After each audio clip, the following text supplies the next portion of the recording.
Hello Malaysia and welcome to episode 4 Medical Day right here on the Bernama News Channel. I'm Jared Ratnam and as always we have a variety of topics for you in an hour packed with interviews and also videos. As always we begin with our aging and well-being segment, and joining me in the studio is Dr. Navindra Nagaswaran, who's now a usual suspect on Medical Today.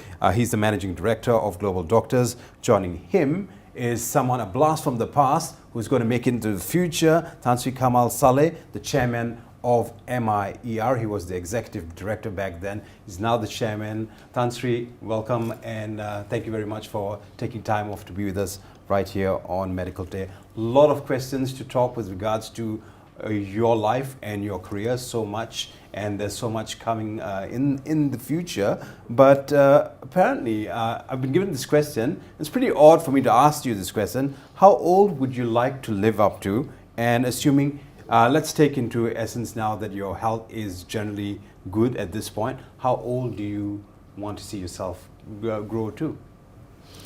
The gold standard, Jared, is Tun Mahathir. Mm-hmm. Tun Mahathir is now moving into 94 already. 94, yeah. yeah. So you're going for 94 or above that? I don't know whether you can go above Tun Mahathir. Well, what do you think? I think you can. Yeah, like we previously mentioned, it's all in the mindset Right. and the goals you want to achieve. Mm-hmm. And if you strive towards it, I think we can manage it across 100, a Right. century, like Right. cricket. So congratulations firstly on you becoming the chairman of MYER. You've gone full circle and you've come back. What's the feeling like, Tan Sri? Well, it's an opportunity to contribute to the new phase of our economy. So yeah, it's a challenge that I would like. I love very much to do. Right. Of course, today we're talking about aging and well-being. Let's move into the aging population, the problem of aging population, and we're going to delve into the GDP a little later on. Yeah. You've got a question for us, Doctor, but why is the aging population a problem to us? Mainly, number one would be the cost factor. As people grow, the demand for healthcare becomes more and more predominant, and the funds are not there, because generally what happens is that many of them have depleted their EPF funds, they depleted their retirement funds. Insurance is not able to give you an insurance policy. So I think finance is one of the biggest component. Finance is one of the biggest components. What do you think are other factors that play around finance? Indirectly, social economic status. Now, when you say finance, how should finance be managed in your opinion? I think you have to pre-plan this much earlier, like like we were mentioning about keeping well. Right. You have to start it now, so in 20 years' time you can reap the benefits. Like in business, they always say returns of investment. So you invest in good health today, you can reap the benefits in 20 years later. So you have to plant the seeds well and save them well. Tan Sri, I want to come back to you and ask you about our country, our beautiful Malaysia. Is Malaysia an aging population in your opinion? Well, we are beginning to face an aging population as the proportion of those above 65 increases over time. In fact, the right now is about 2.4. By 2020 probably will be about 3 billion. But in population economics, the aging process will reach a stage where as the thing increases, by the so-called our population will begin to decline from 2040, which means that up until then there's what is called a population dividend, meaning that any additional population contributes to GDP. Right. But by the time the population begins to decline, then that's the end of the population dividend. So we're still reaping that benefit. But as Navin says, the cost of maintaining an aging population, we are now approaching that stage where it's going to keep on increasing. Right. Because you're economically savvy, you see this in a different light. For those of us who are not economically savvy, how does the aging population affect our economy in simple terms? Well, you'll find that the net contribution of the aged, then when they go out of the workforce, begins to be drawing from the economy rather than contributing.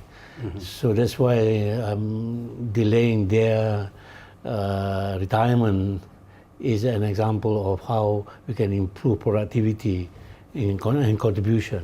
Right. So you can get second careers going and so on. So if you are retired too early, then their contribution will be taken away from But them. I think the bigger question for us in Malaysia is, what is the retirement age now that some are still chugging along in their 90s? Yeah? Sure, I mean at 60 is the official retirement age, mandatory, but people are still thinking and they can contribute ideas and so on. Right. In fact, their experience is more important in terms of productivity than merely new entrants. Doctor, I'm going to come back to you with the aging population. Let's talk about the consequences of an aging population right here in Malaysia and also in the region.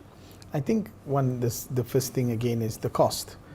One of the problems in the aging population leads to frailty, leads to malnutrition because of, again, social economic status, don't have the funds to buy all the things that you want to buy, so there's frailty and malnutrition. And that will lead to illness, chronic diseases, like what we mentioned it in the earlier show. And the consequences is that, again, cost to the public health or to the government, and also cost to the family, who is actually taking care of the aged persons. So I guess the bigger question now is, how do we devise a mechanism as such to move forward and to bolster this or to buffer this for the aged in time to come? How do you think we can do this, Country? Well, in terms of the cost, one, to the government, there were issues of the sustainability of the pension fund to support services to the individual, and there's also the cost to the family. As the family, the parents aged, then the dependency cost goes up. But from a national point of view, we must prepare for this time, and through ensuring that the healthcare system can provide for it, adequate housing and services related to care for the aged are provided for and so on. Right. So if we don't, there's a tendency for the cost to continue to go up. So there must be enough of forward planning to enable for us to maintain and contain that cost increases. So when we talk about the healthcare system, I think we always have to fall back on primary healthcare, which is so important. Would you like to weigh in on this, Dr. Narvin? The thing is, as we discussed, the primary healthcare is the gatekeeper of the whole healthcare system. So if we do focus on preventive, we can actually help out the whole healthcare system. Reduce costs, exactly. Because so basically what you need to do is, rather than treating diseases, try to prevent them.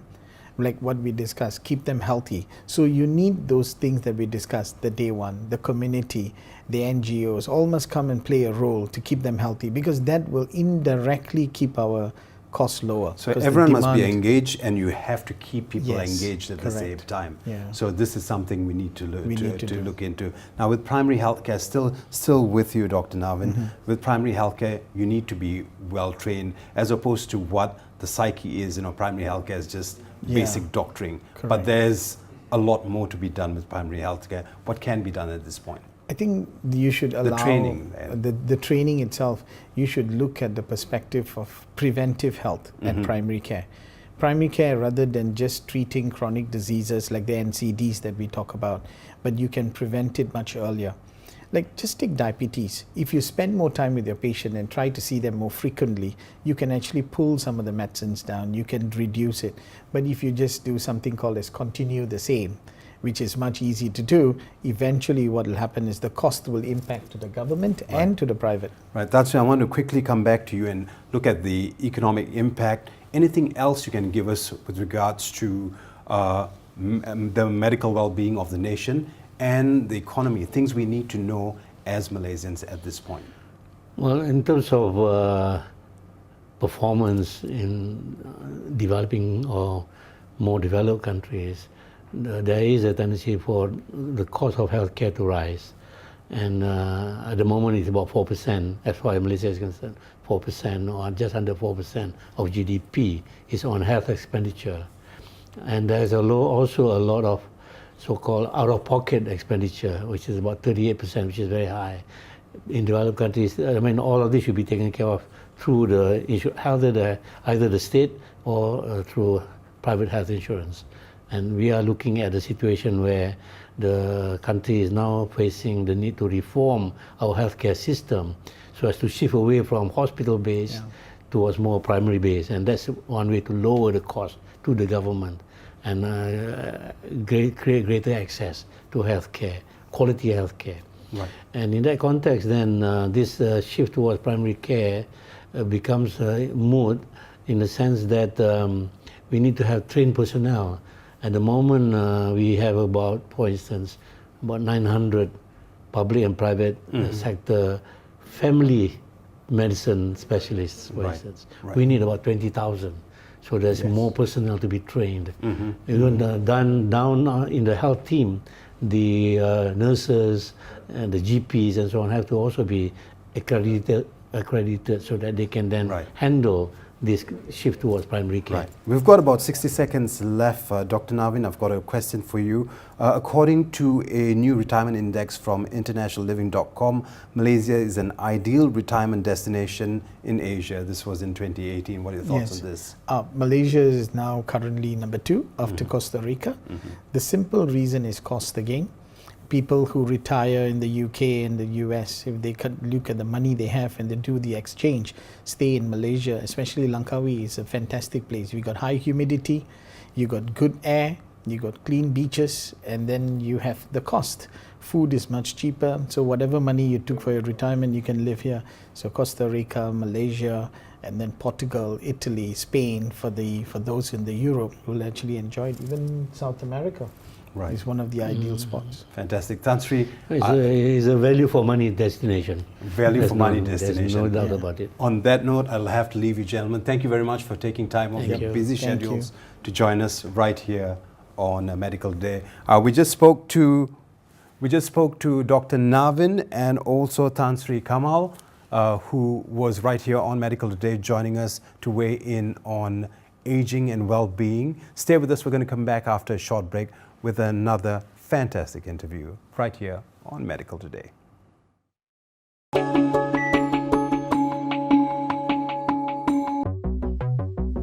I have a vision correction number, but I'm more than a number. When I'm not enjoying my little sunshine, I'm enjoying my city's modern architecture. My Astro lenses go beyond my correction. Their creasel technology shields my eyes from reflections, scratches and smudges for optimal clarity. I'm more than a number. I'm a crystal clear catcher of the perfect image. See more, do more. Essilor. Ask your eye care expert for advice.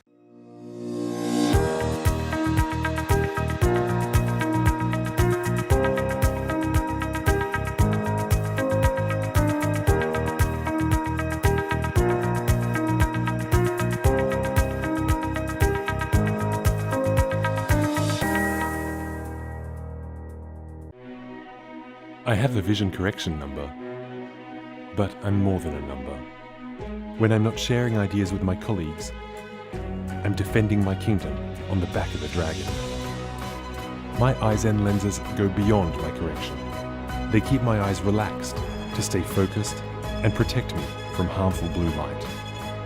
I'm more than a number. I'm the never tired Dragon Eye. Eyezen. Ask your eye care professional. See more, do more. Essilor. I have a vision correction number, but I'm more than a number. When I'm not teaching courses, I'm taking steeper grades and tight corners. My Essilor lenses go beyond my correction. They make my vision as sharp as my reflexes to capture every detail from near to far at any speed. I'm more than a number. I'm a rapidly focusing champion of courses. See more, do more. Essilor. Ask your eye care expert for advice.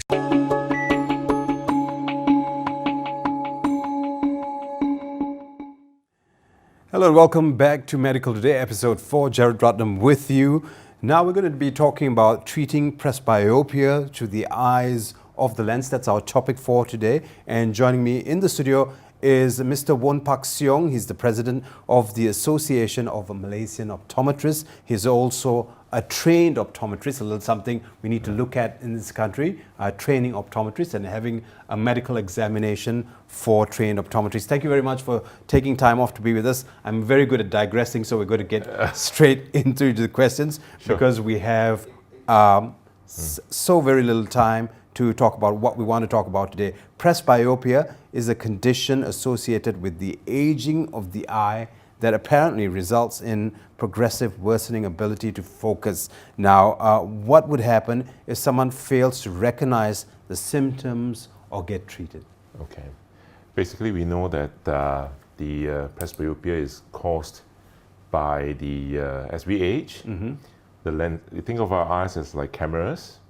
Right inside our eyes, there's the lens, and the lens gets hardened up. And as it hardens up, it loses its flexibility, thus affecting its ability to focus from far to near. So what will happen is, this is a natural process, and what will happen is if someone fails to catch the symptoms, basically the person will have eye strain, or it may revolve into a headache, and so on. That's pretty much it. So the symptoms are pretty general, by the way you're Yes, talking about it. correct. How do we zone in or hone in on this? Now, most of us get eye strain by looking at our phones all the time, especially those of us in our 40s and 50s. Looking at the phone can become a little bit of a task or a chore simply because your eyes start to hurt. So when is it a telling sign for you to go see your optometrist? Okay, we recommend a yearly comprehensive eye checkup by an optometrist, regardless whether you feel any blur or pain or strain anyway. Yearly, once a year? Yeah, once a year. Yeah, so with regards to presbyopia, how do you know whether you have presbyopia or not? As a guy, generally most people above 40 would have presbyopia. How would you know? Bad news. Life starts at 40, right? So what will happen is that firstly, you got to get your eyes corrected fully for distance. Then you bring a printed material or your phone and set it to a reasonable font size and bring it near to you. And if you can't bring it too close to you and you feel a strain or it's blurry, then you have presbyopia. Right. Yeah. So, that's a little telltale sign for you. You know, when you start doing this and you find out you have to read your phone 5 miles from where you are, it's a very telling sign that you have to go visit your optometrist and get it checked. Now, when upon visiting an optometrist, what happens then during the checkup? What can happen, or how do you prepare for checkup? I do understand that you need to rest and get to the optometrist in the morning to have your eyes fresh and ready for a checkup. I think you can go to an optometrist at any different times of the day. But you have to be well rested. So long as you are not too stressed out, I suppose. Yeah. So stress is the very important thing you need to manage, right? So you're even at the end of the day, if you visit an optometrist, it's still fine. So we go to an optometrist, what they will do is to go to give you the barrage of eye tests, to check your prescription, to check whether the two eyes work together, to check for eye health as well. You know, as we age, we are more susceptible to risk of cataract, glaucoma, and so on. So the whole barrage of tests is done. Right. Then we assess your presbyopia. So we're going to talk about lens shortly. Let's sure. talk about laser treatment first. A lot of people are opting for laser treatment. What are your thoughts on this? Laser treatment for short-sightedness as well as astigmatism is great. Laser treatment for presbyopia is a different ball game altogether. Right. So some of the things that they do is to correct one eye for far and one eye for near. It works for certain individuals, but some people have a difficulty of judgment. Right. There are other types of LASIK available. I'm not the expert in LASIK, but based on literature, what they do is it's not even approved in some of the things are not approved in Malaysia just yet. Right. Yeah. So there's a lot of things that are being worked on or researched on, and also just started in various countries, but we haven't started it here. Yeah, so something like Presby LASIK is already available in Europe, but it's not even approved in US yet. Right. But I won't be the expert in this. The eye specialist will be expert in this. So let's talk about what you are an expert in. Lenses, that's something which is just down your alley. So when we talk about lenses to treat presbyopia, as you're saying, or presbyopia, tomato. Okay. What would your advice be? Or rather, what is out there in the market for us to look at with regards to lenses? Yeah. So if you look up the website, then the most common way to correct presbyopia is with lenses. So lenses, you fall into two categories. One is contact lenses and one is spectacle lenses. So we're going to talk about spectacle lenses. So spectacle lenses, if say that you don't have any problems at far at all. So then the most basic type of lenses will be just reading glasses. Right. Yeah. So if you wear reading glasses, then you will be able to see far. You'll be able to see near. Now, the lenses that are used for surgery, can you comment on that? Can you give us, what do you know about this? Lenses for surgery, you're Right. talking about, there are lenses that, a cataract surgery. Right. So cataract surgery, lenses are those that's implant inside the eyes. So those style lenses, you have two types. One is a monofocal and one is a multifocal. A monofocal and a multifocal. So right. monofocal, what they will do is they'll give you an option of implanting both eyes to see far, and then you need to wear reading glasses. Or they give you an option of one eye seeing far and one eye seeing near. Now the other option is called a multifocal implant, where with each eye you'll be able to see both far and near. Again, the eye specialist would be the specialist in that. But back to spectacle lenses, we talk about reading glasses. The other type is called the bifocal. So bifocal, like bicycle, is two. Right. So that means you can see far on the top and bottom can see near, but those generally comes with a line. Yeah. Tell me about something I know. Yeah. Then the next one would be multifocal or progressives, where... So they're called progressives. Yeah, so it's called progressives in one place and they call... Right. So it doesn't have that line, yeah? So it doesn't have that line. So far is on the top and bottom is for near, and it's smooth and it's gradual and gives you clear vision at all distances. Right. But with progressive lenses too, apparently it also depends on what you're getting. There are also blind spots within these lenses, depending on the grades. Typically, the progressive lenses, if you look at the extreme bottom left and bottom right, there'll be a little bit of blurriness. But basically, the new lens has evolved a long way. It's come a long way. Yeah, it's come a long way. I wonder why, not lenses, but of course, the frames for reading glasses have not changed for years. That's something we need to look at to make it look a little bit more hip. Just putting that comment out there, just so someone picks up on this. But no, with presbyopia now, when you get progression lenses, you need to get used to them. What's your advice, or what would your tip be for us in order to get used to these things? Because some of us take them out, put them on, take them out, put them on, because it can be a bit daunting going downstairs, climbing upstairs. You need to change the way you move yourself, especially your head. What would be your tip? So, maybe we can go to how to choose a progressive, and we can go right to that. Yeah. So to get a great progressive, few things are needed. First thing is to make sure your prescription is correct. Number two, by a trained optometrist. By a trained optometrist, yes. Yeah. And two, choose the right type of lenses. There's so many type of lenses available nowadays. Lenses to suit different lifestyle, work, as well as what you need to see. I have to stop you there very quickly. When you say choose the right kind of lenses, how can I pick the right kind of lenses for myself? So, for example, like your optometrist should ask you, what do you do for a living? What are your hobbies? And so on and so forth. So, for example, like if a pilot, definitely far is important.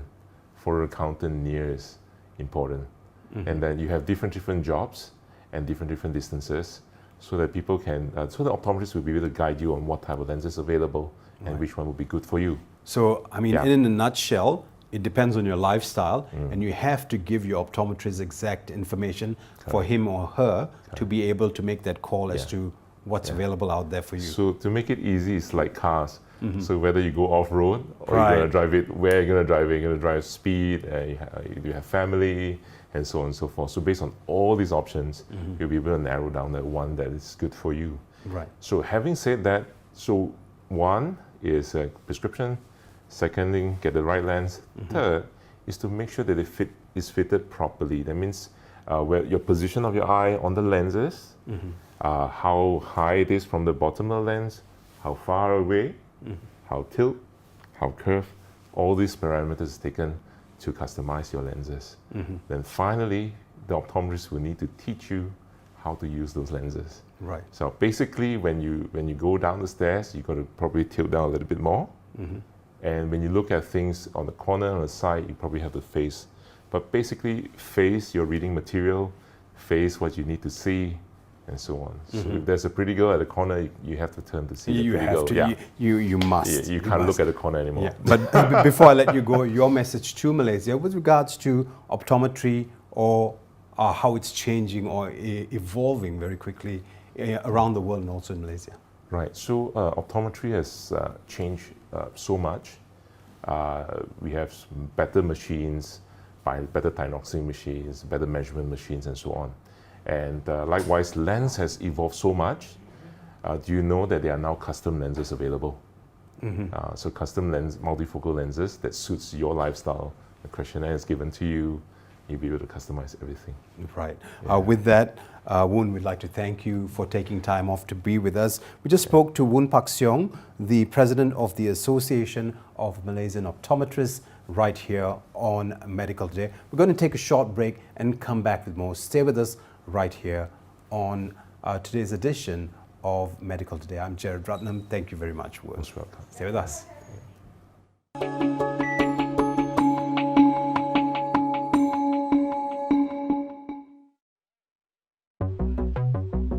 I have a vision correction number, but I'm more than a number.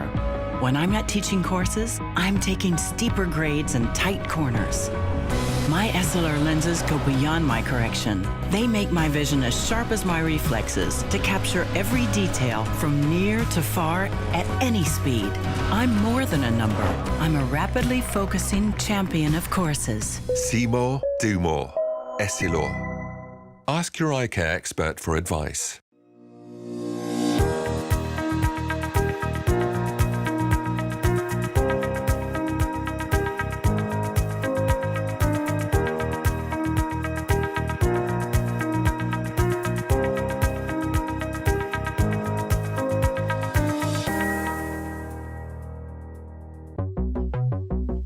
I have a vision correction number, but I'm more than a number. When I'm not enjoying my little sunshine, I'm enjoying my city's modern architecture. My Astro lenses go beyond my correction. Their creasel technology shields my eyes from reflections, scratches and smudges for optimal clarity. I'm more than a number. I'm a crystal clear catcher of the perfect image. See more, do more. Essilor. Ask your eye care expert for advice. I have a vision correction number, but I'm more than a number. When I'm not sharing ideas with my colleagues, I'm defending my kingdom on the back of a dragon. My Eyezen lenses go beyond my correction. They keep my eyes relaxed to stay focused and protect me from harmful blue light.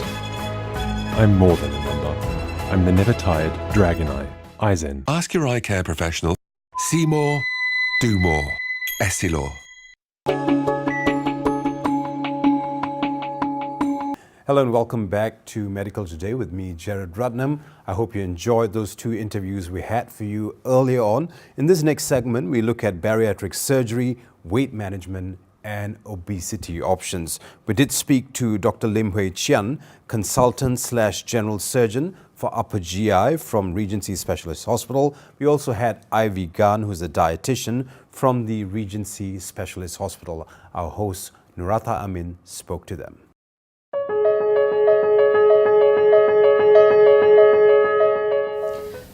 A recent report states that Malaysia has been rated the fattest nation in Asia. The report also showed that 49% of women and 44% of men in this country were found to be obese. Now, this can be a very big problem because it will definitely have implications on diabetes, heart problems, and others. Today with us on Medical Today, we have Dr. Lim. Welcome to the studio. So, Doctor, what are your thoughts on this? Yes, we know actually Malaysia has been actually rated being the fattest in these regions. We started to know this actually the statistic back in 2011. We are the fattest in Southeast Asia, and now we have ranked actually in the #1 in Asia. There are many reasons why actually Malaysians are being obese or overweight. Okay, Obesity actually basically classify if your body mass index actually is more than 30, and for overweight is anyone with a body mass index of more than 25. So Malaysians, almost actually half of the Malaysians actually are overweight, and out of these portions, about 20% of them actually are obese, which means actually they have the body mass index of more than 30. There are many reasons why Malaysians are obese. One of the top reasons is we are being surrounded by food paradise. For example, a meal of actually nasi lemak, in which actually most Malaysians will consume every day in the morning basis for the breakfast. And on top of that, they'll add on actually with a piece of actually fried chicken, with a cup or glass of actually a teh tarik, in which actually they can actually contribute to their actually daily, half of their daily requirement of calories.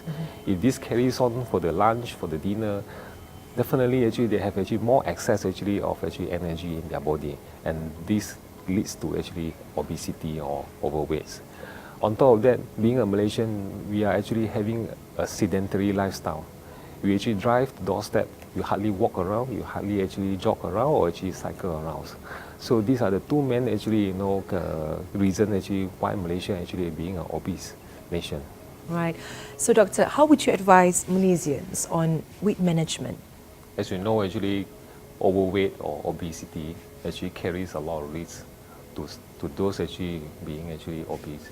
So because they can actually develop diabetes, hypertension, heart disease, even strokes.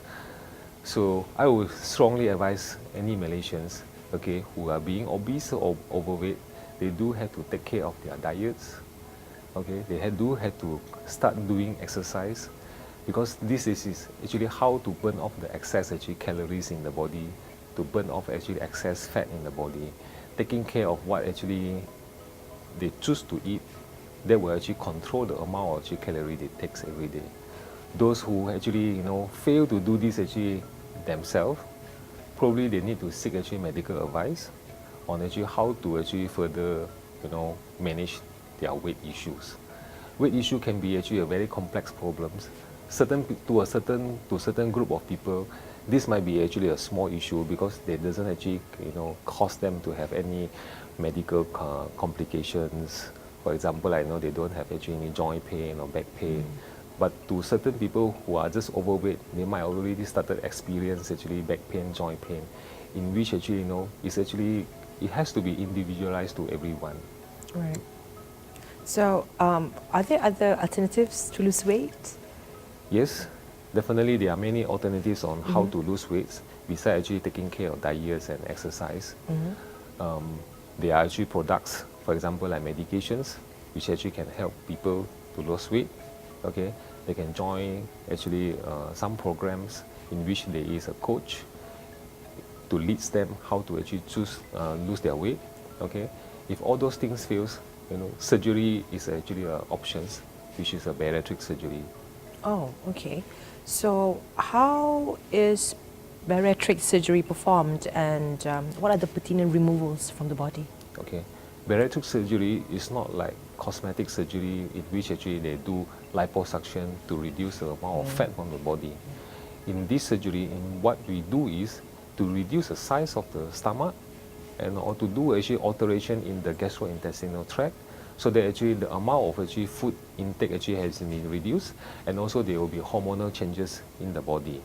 For example, the common actually procedures surgery we do is a sleeve gastrectomy, in which actually we reduce the size of the stomach to almost 15% of its original size. So someone who has actually undergone this surgery, they only actually able to consume actually very little amount of food. On top of that, they also actually reduce actually the hunger sensations, and also the absorption will be less. This is actually pertaining to sleeve gastrectomy. In those actually with diabetes or many other medical complications, we actually advise them actually for more complicated surgery, for example, like gastric bypass, in which actually we create a small pouch in the stomach, and we bypass actually the proximal or the first part of the small intestine. In this way, actually, the patient will get actually less amount of food, there are less absorptions and less digestions. This is the two actually common surgery we do in bariatric surgeries nowadays. All right. Okay. So talking about before and after, how to ensure a patient looks good after the surgery? Okay, this surgery, in the olden days, actually we do it actually in open methods. Okay. Okay. Nowadays we do it minimally invasive, or what we call keyhole surgery. So after surgery, the patient actually only having a few keyholes on the abdomen, and then they experience actually very little pain and very minimal blood loss. Okay. And they actually, most of them actually, being discharged from hospital day 3 or day 4 after the surgery. Okay, so is there any long-term or short-term side effects? Yes, surgery, as actually we know, is not without risk. There will be actually short-term and long-term side effects. Okay, short-term side effects, for example, like complications from actually anesthesia. Patients actually undergoing actually surgery may experience actually nausea, vomiting, pain, okay, giddiness, and for pertaining to surgery itself, they may actually develop bleedings, leakage from the surgery, and sometimes actually even infections from the surgery itself. For long-term complications, most of them, they will develop weight loss, but during the weight loss procedures, during the journey of weight loss, they may actually develop malnutrition because of actually not enough of nutrient being absorbed in the body, and the amount of actually food they take has been reduced. So they can develop actually hair loss, skin actually may turn very dry, they may actually having actually anemia. All right. Suddenly it came across my mind, would counseling or psychiatrist advice be required for the patients? For those actually who is going through surgery, first they have to go through a counseling session. Okay, they need to be actually preferably mentally prepared. Yes, be actually seen by a psychiatrist, because they need to make sure actually those who are going for surgery, that doesn't have like things like eating disorder, okay, or they are not in depression or any psychiatric illnesses. Yes, definitely they need to go through this. Besides this psychiatrist, they also need to go through actually others actually examinations to make sure actually they are safe to go through the surgery. So, coming back to bariatric surgery, will there be hormonal or emotional disorders after the treatment? I wouldn't say actually they will develop hormonal or emotional disorder. I think actually there are more hormonal actually and emotional improvement after the surgery. Okay, how's that? So for example, those actually having diabetes, after surgery, because actually the amount of food actually intake is reduced, and actually the hormone changes in the body, the insulin has been increased, so their diabetes actually get cured or actually improve markedly after the surgery. Right, okay. Yes. Emotionally wise, for someone who are actually obese, they lost weight, they looks good. True. So they gains their actually self-confidence after the surgery. Okay. So, do you have any interesting case based on your experience, doctor, that would like to share with all the audience that this is something that we should, let's say, go through, and even though probably it might incur costs, but it's actually worth it? Yes. I have this particular case actually in my past practice, in which actually he actually had fracture himself. Okay. Okay, he has a lower limb fractures because of weights issue. He weighs about 300 kg. Okay, was actually bed bound for more than 2 years. No surgeons would like to operate on the leg because no implant going to hold the weight. Right. So the only option for him is to go through bariatric surgery to lose weight before the orthopedic surgeons actually can fix up the leg. So he went for surgery and he lost about 150 kgs in a year, in which actually he successfully gone through the surgery for the legs, and now from bed bound he's able to walk with crutches. So he has actually undergone through the through the whole journey. Of course, there are risks involved, but we have to look actually what are the benefits actually he regained after the surgery. All right. So did he sustain? After 4 years plus, actually he still actually sustained actually his weight loss. Of course, to certain extent, some people, if they don't actually stick to a or they don't have a discipline in their life, don't change actually behavior, of their lifestyle, they may actually regain back their weight to a certain extent. Okay, so how can one person who is obese to sustain in the long term? This is very important, Yes. I think. Yes. Especially for Malaysians. Yes, it is actually very important. So I would like to mention is surgery is not the key factor to lose weight. You need to couple with other things, lifestyle changes, diet changes, behavioral changes, in order for them to develop in order for them to actually have a lifelong weight loss. All right. Thank you, Dr. Lim, for joining us on Medical Today. Thank you.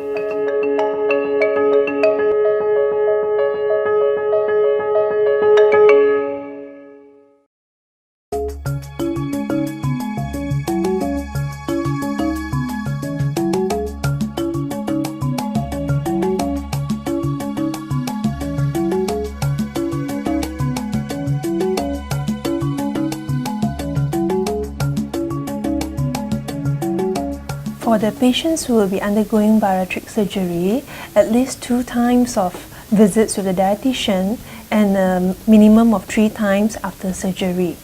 For the appointment before surgery, dietitian will assess on their eating habits and nutrition status, setting goals for the patient to work on to improve their nutrition status before and after surgery.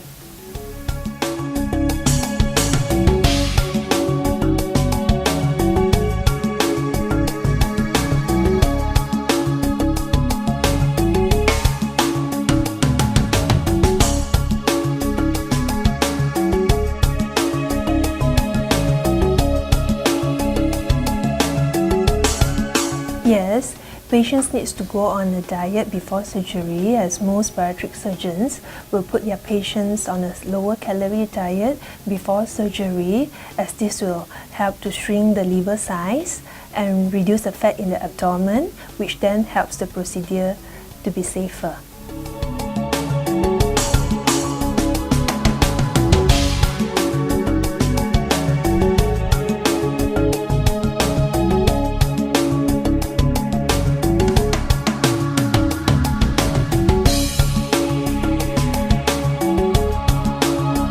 Once the surgery is completed, patients will need to go through a special diet that consists of clear liquid, full liquid, pureed foods and soft foods. Clear liquid, example, clear soups and strained fruit juices. Full liquid, example, oral nutrition supplement drink and yogurt drink. Pureed foods, example, foods that can be mashed like mashed potatoes. Soft foods, example, like porridge. After that point, patient will return to their normal diet about 6 to 8 weeks, but depends on individual's condition, taking solid foods.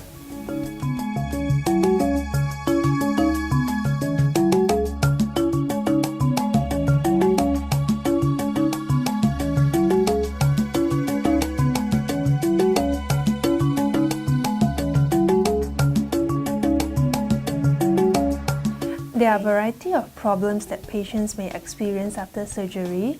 One of the common problems is dumping syndrome. It happens when patients have too much of fats or sugars in a short period of time, but it can be prevented by avoiding foods that is high in sugars or fats and refined carbohydrates, for example like cakes and pastry. Other common problems like diarrhea, constipation, food intolerances, vitamins and mineral deficiencies may happen as well.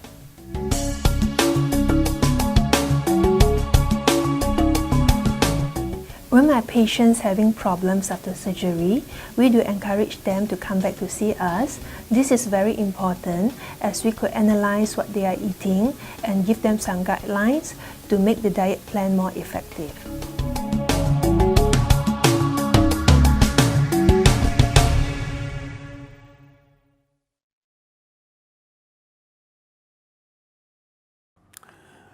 I do hope you enjoyed that interview. We spoke to Dr. Lim Hui Chian, consultant and general surgeon, upper GI from Regency Specialist Hospital, and also Ivy Gan, who's a dietitian from Regency Specialist Hospital. Now, we talked about bariatric surgery, weight management, and of course, obesity options right here on Medical Today. We're going to take a short break, and when we come back, we have a special video for you right here on today's edition of Medical Today. Stay with us.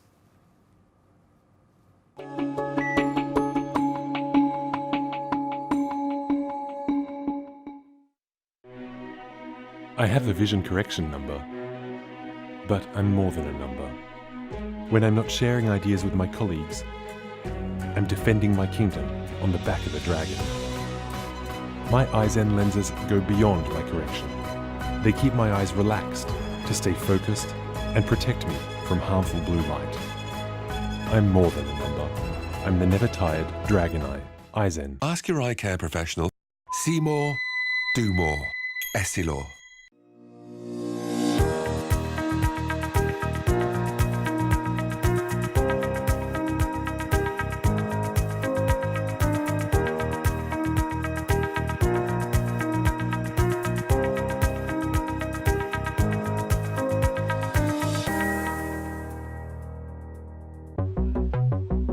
I have a vision correction number, but I'm more than a number. When I'm not teaching courses, I'm taking steeper grades and tight corners. My SLR lenses go beyond my correction. They make my vision as sharp as my reflexes to capture every detail from near to far at any speed. I'm more than a number. I'm a rapidly focusing champion of courses. See more, do more. Essilor. Ask your eye care expert for advice.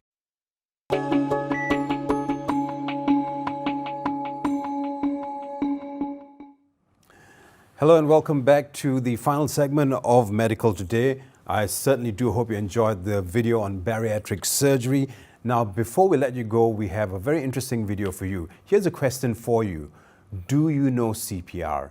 If you don't, watch our video on our accidents and incidents segment right here on Medical Today. Take a look.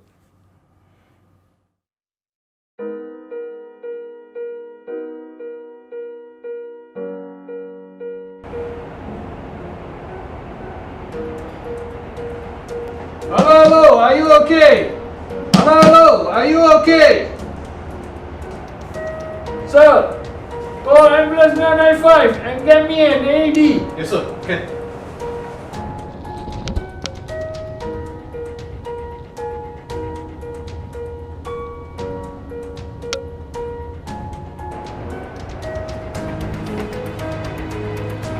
One, two, three, and four, and five, and 1, and 2, 3, and 4, and 10, and 1, and 2, 3, and 4, and 15, and 2, and 3, 4, and 20, 1, 2, and 3, and 4, and 25, and 2, and 3, and 4, and 30.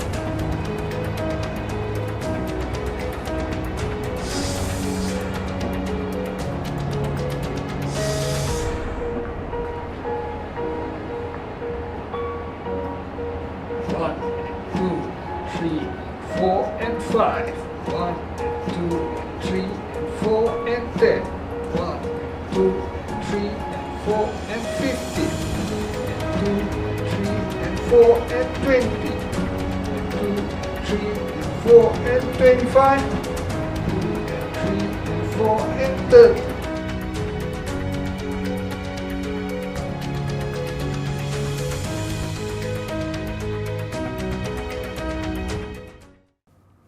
Hope you enjoyed that video on CPR right here on our accidents and incidents segment. Of course, if you do have any questions for us, what you can do is send us an email, send it to ask@medicaltoday.my. That's ask@medicaltoday.my, and we'll give you all the information you need. If you have any questions that are pressing, we'll bring subject matter experts to, of course, weigh in on your questions right here on Medical Today. Just to give you a heads up, next week on the show, we'll be having Dr. T. Ruben Raj, a resident consultant physician for internal medicine and gastroenterology and also hepatology from Makota Medical Center right here at Medical Today. On that note, on behalf of the team at Medical Today, I'm Jared Ratnam signing off. You have a fantastic day ahead and stay with us right here on BNC.